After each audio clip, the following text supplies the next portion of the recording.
Hi friends, try and tasty ഫുഡിൻ്റെ പുതിയൊരു വീഡിയോയിലേക്ക് സ്വാഗതം. ഇന്ന് നമുക്ക് വെറൈറ്റി ആയിട്ടുള്ളൊരു സ്നാക്സ് തയ്യാറാക്കി എടുക്കാം. അതിനുവേണ്ടി ഞാൻ സ്റ്റൗവിൽ ഒരു കടായി ഒന്ന് വെച്ച് കൊടുത്തിട്ട് 1 ടേബിൾ സ്പൂൺ വെളിച്ചെണ്ണ വെച്ച് ചൂടായപ്പോൾ ഒരു സവാള ചെറിയ പീസുകളായിട്ടൊന്ന് കൊത്തി അരിഞ്ഞത് ചേർത്ത് കൊടുത്തിട്ടുണ്ട് കേട്ടോ. ഇനി നമുക്കതൊന്ന് മിക്സ് ചെയ്ത് കൊടുക്കാം. ഈ ഒരു രീതിക്ക് സവാള ഒന്ന് വാടി വന്നിട്ടുണ്ടെങ്കിൽ പൊടികൾ ചേർത്ത് കൊടുക്കാവേ. 1/4 ടീസ്പൂൺ മഞ്ഞൾപ്പൊടി, 1/4 ടീസ്പൂൺ മുളക് പൊടി, പിന്നെ ഒരു പച്ചമുളകൊന്ന് നമ്മൾ സവാളയൊക്കെ അരിഞ്ഞെടുത്തതുപോലെ തന്നെ ചെറിയ പീസായിട്ട് അരിഞ്ഞെടുത്തിട്ട് ആ ഒരു മുളകും കൂടി ചേർത്ത് കൊടുത്തിട്ട് മിക്സ് ചെയ്തെടുക്കുക കേട്ടോ.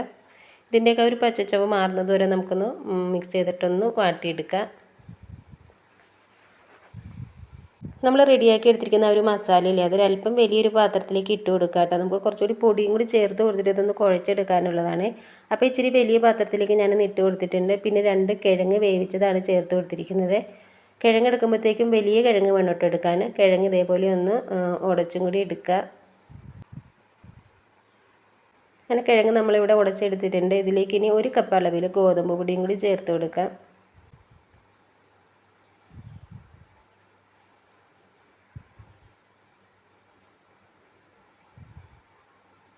ഇനി ആവശ്യത്തിനുള്ള ഉപ്പ് ചേർത്ത് കൊടുക്കാം കേട്ടോ. ഒരു 1/2 ടീസ്പൂൺ ഉപ്പ് ചേർത്ത് കൊടുത്തിട്ടുണ്ട്. എന്നിട്ട് കൈ കൊണ്ട് നല്ലതുപോലെ ഒന്ന് തിരുമ്മി കുഴച്ചെടുക്കാം കേട്ടോ. ഇതിലേക്ക് വേറെ വെള്ളമൊന്നും ചേർത്ത് കൊടുക്കരുത്. അതാണ് ഞാൻ പറഞ്ഞത് വലിയ കിഴങ്ങ് എടുക്കണമെന്ന്. അപ്പോൾ ഒരു കിഴങ്ങിൻ്റെ ആ ഒരു നനവും പിന്നെ നമ്മുടെ ഒരു മസാലയിലുള്ള ഒരു നനവൊക്കെ കൂട്ടി വേണം നമ്മളിതൊന്ന് കുഴച്ചെടുക്കാനേ.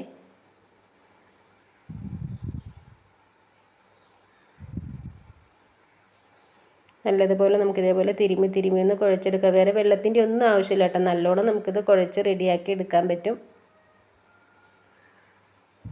കണ്ടില്ലേ, നമ്മുടെ ആ ഒരു മാവ് നല്ലോണം നമുക്ക് കുഴച്ചെടുക്കാൻ പറ്റിയിട്ടുണ്ട്.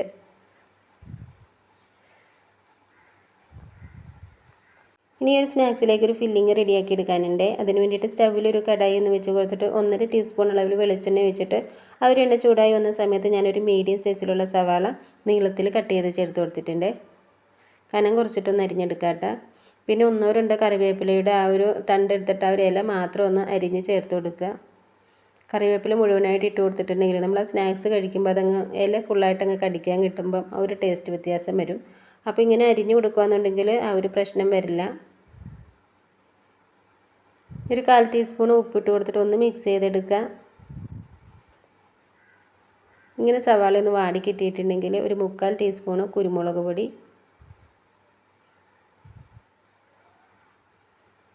1/4 ടീസ്പൂൺ ഗരം മസാലയും കൂടി ഇട്ട് കൊടുത്തിട്ട് ഒന്ന് മിക്സ് ചെയ്തെടുക്കുക.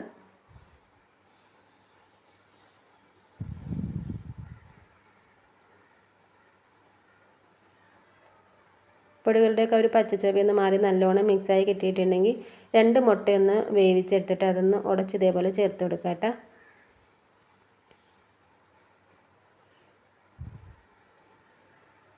മുട്ടയും കൂടി ചേർത്ത് കൊടുത്തിട്ട് നല്ലോണം ഒന്ന് മിക്സാക്കി എടുക്കാം. നമ്മുടെ ഫില്ലിംഗ് ഇവിടെ റെഡി ആയിരിക്കുന്നതാണ്. ഞാനിതിൻ്റെ ഫ്ലെയിം ഒന്ന് ഓഫ് ചെയ്യേണ്ടത്, എന്നിട്ട് ചെറിയ രീതിയിലൊന്ന് ചൂട് മാറുന്നത് വരെ ഒന്ന് വെയിറ്റ് ചെയ്യാം. ഇനി നമ്മൾ കുഴച്ച് വെച്ചിരിക്കുന്ന ആ ഒരു മാവില്ലേ, അതിൽ നിന്ന് ചെറിയൊരു ബോൾ എടുത്തിട്ട് ഇതേപോലെ നമുക്കൊന്ന് പരത്തി എടുക്കാനുള്ളതുണ്ട്. അപ്പോൾ പത്തിരി പലകയിലാണെങ്കിലോ സ്ലാവിലാണെങ്കിലോ ആദ്യം തന്നെ കുറച്ച് പൊടിയൊന്ന് തൂളി കൊടുക്കുക. എന്നിട്ട് റോളർ ഉപയോഗിച്ചിട്ടൊന്ന് പരത്തിയെടുക്കുക കേട്ടോ. കുറച്ച് കനത്തിൽ പരത്തിക്കോട്ടെ, ഒത്തിരി കനം വേണ്ട, എന്നാലും ലേശം കനത്തിൽ തന്നെ പരത്തിയെടുക്കുക. എന്നിട്ടൊരു റൗണ്ട് ഷേപ്പിലുള്ള അടപ്പോ അല്ലെങ്കിൽ ഒരു പാത്രമോ വെച്ചിട്ട് കട്ട് ചെയ്തെടുക്കുക. ഈ ബാലൻസ് വന്നിരിക്കുന്ന ഈ ഭാഗം നമുക്ക് വീണ്ടും കുഴച്ചിട്ട് ഈ രീതിയിൽ തന്നെ പരത്തിയെടുക്കാൻ പറ്റുമേ. ഇതിൻ്റെ സെൻറ്ററിൽ നിന്ന് ബാക്കോട്ടായിട്ട് ഇങ്ങനെയൊന്ന് കട്ട് ചെയ്തെടുക്കുക. ഇങ്ങനെ കേട്ടോ, ചെറിയൊരു കനമുണ്ട് ഈ ഒരു പരത്തി എടുത്തിരിക്കുന്നത്. അപ്പോൾ ഇങ്ങനെ നമ്മൾ കട്ട് ചെയ്ത് ആദ്യം ഒന്ന് എടുത്ത് റെഡിയാക്കി വയ്ക്കുക. ഇനി ഇതിൽ നമ്മൾ തയ്യാറാക്കി വെച്ചിരിക്കുന്ന ഒരു ഫില്ലിംഗ് ഇല്ലേ, അതിൽ നിന്ന് ചെറിയൊരളവിൽ ഇതേപോലെ ഉരുട്ടി എടുത്തിട്ട് ഈ ഒരു ഭാഗത്ത് ഇങ്ങനെ വെച്ച് കൊടുത്തിട്ട് നമുക്ക് റോൾ ചെയ്ത് റൗണ്ടാക്കി എടുക്കാനുള്ളതാണ്. ആ ഒരു ഫില്ലിങ് കവറാവുന്ന രീതിയിൽ ഈ ഒരു സൈഡ് ഇങ്ങനെ ചുറ്റിച്ച് നമുക്കൊന്ന് റോളാക്കി എടുക്കാം. കുറച്ചും കൂടി വലിയൊരു പാത്രമാണ് റൗണ്ട് ഷേപ്പിലുള്ളതെന്നുണ്ടെങ്കിൽ ഇങ്ങനെ ഫില്ലിങ് പുറത്തേക്ക് വരില്ല കേട്ടോ. അപ്പോൾ എൻ്റെ അടുത്ത് അങ്ങനെയില്ല, ഞാൻ അതുകൊണ്ടാണ് ഒരു അടപ്പം കൊണ്ടൊന്ന് കട്ട് ചെയ്തെടുത്തത്. അപ്പോൾ ഇങ്ങനെ നമ്മൾ സെൻറ്റർ ഭാഗം ഇങ്ങനെ ചുറ്റിക്കണില്ല, ഒരു കറക്കി കൊടുക്കണുള്ളൂ. ഒരു സൈഡ് ഭാഗം ഇങ്ങനെ ചുറ്റിച്ചൊന്ന് റോൾ ചെയ്തെടുക്കുക കേട്ടോ. ഒന്നുകൂടി ഒന്ന് കാണിച്ചു തരാം.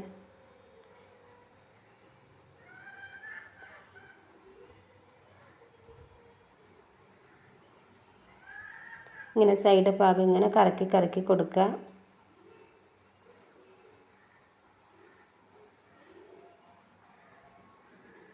ഇങ്ങനെയായിട്ട് ഇതിൻ്റെ ആ ഒരു സെൻറ്റർ ഭാഗം കണ്ടില്ലേ, നല്ലോണം കവർ ചെയ്ത് നമുക്ക് ഫില്ലിങ്ങൊക്കെ പുറത്തേക്ക് വരാത്ത രീതിയിൽ കവർ ചെയ്ത് കിട്ടിയിട്ടുണ്ട്. പിന്നെ ആ ഒരു സൈഡ് ഭാഗമാണ് ഇങ്ങനെ ഫില്ലിങ് പുറത്തേക്ക് കാണുന്നത്. അത് കുഴപ്പമില്ല കേട്ടോ, നമുക്ക് ഇവിടെ വേറൊരു കാര്യം കൂടി ചെയ്തെടുക്കാനുള്ളതാണ്. അപ്പോൾ ഇങ്ങനെ തന്നെ നമുക്ക് ബാക്കിയുള്ളതും കൂടി ഒന്ന് റെഡിയാക്കി എടുക്കാം. കണ്ടില്ലേ ഇങ്ങനെ ഇട്ടാ ആ ഒരു സെൻറ്റർ ഭാഗത്തിന് ഒട്ടും ഗ്യാപ്പില്ല. നല്ലോണം നമുക്ക് ചുറ്റിച്ചെടുത്തപ്പോഴേക്കും നല്ലോണം ആ ഒരു ഫില്ലിങ്ങൊക്കെ ഒന്ന് മൂടി കിട്ടിയിട്ടുണ്ട്.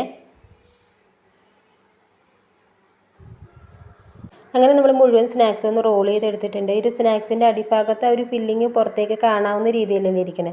അപ്പോൾ ആ ഒരു ഭാഗം നമുക്കൊന്ന് കവർ ചെയ്തെടുക്കണം. അതിന് വേണ്ടിയിട്ടൊരു പാത്രത്തിലേക്ക് 3 ടേബിൾ സ്പൂൺ അളവിൽ മൈദ എടുക്കുക കേട്ടോ. ഈ ഒരു മൈദയിലേക്ക് കുറച്ച് വെള്ളം ഒഴിച്ച് കൊടുത്തിട്ടൊന്ന് മിക്സ് ചെയ്തെടുക്കുക. ഇങ്ങനെ മിക്സ് ചെയ്തെടുക്കണേ, കുറച്ച് കട്ടിയിൽ വേണം ഇതൊന്ന് മിക്സാക്കി എടുക്കാനേ. അപ്പോൾ ഇത് പാകമായിട്ടുണ്ട്. നമുക്ക് ഇനി കുറച്ച് ബ്രെഡ് പൊടിയും കൂടി വേണം. അപ്പോൾ ഒരു 3-4 ബ്രെഡ് എടുത്തിട്ട് മിക്സിയുടെ ജാറിലിട്ടിട്ടൊന്ന് പൊടിച്ചെടുക്കുക കേട്ടോ.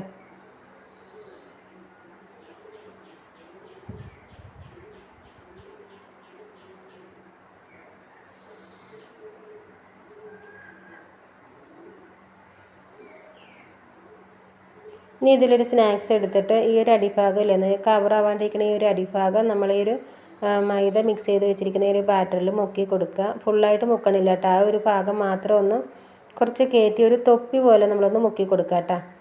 ഇതേപോലെ ഒന്ന് മുക്കി കൊടുക്കുക. ഈ ഒരു രീതിക്ക് മുക്കി കൊടുക്കുക കേട്ടോ.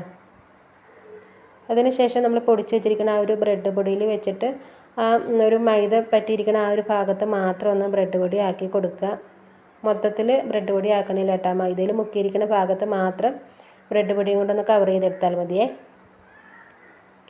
ഇങ്ങനെ ഈ രീതിയിൽ തന്നെ നമുക്ക് ബാക്കിയുള്ളതും കൂടി ഒന്ന് റെഡിയാക്കി എടുക്കാം.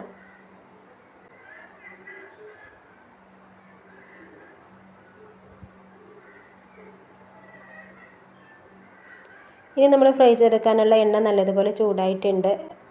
ഇതേപോലെ നമ്മൾ ആ ഒരു സ്നാക്സ് ഇട്ട് കൊടുക്കുമ്പോഴാണെങ്കിലും ആ ബ്രെഡ് പൊടിയിലൊക്കെ ഒരു മുക്കിയിരിക്കുന്ന ആ ഒരു ഭാഗം ആദ്യം ഇട്ട് കൊടുക്കുക കേട്ടോ.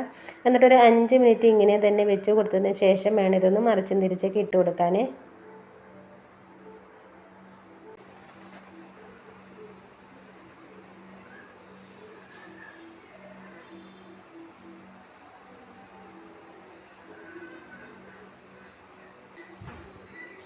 നമ്മുടെ സ്നാക്സ് ഇവിടെ റെഡി ആയിട്ടുണ്ട് കേട്ടോ.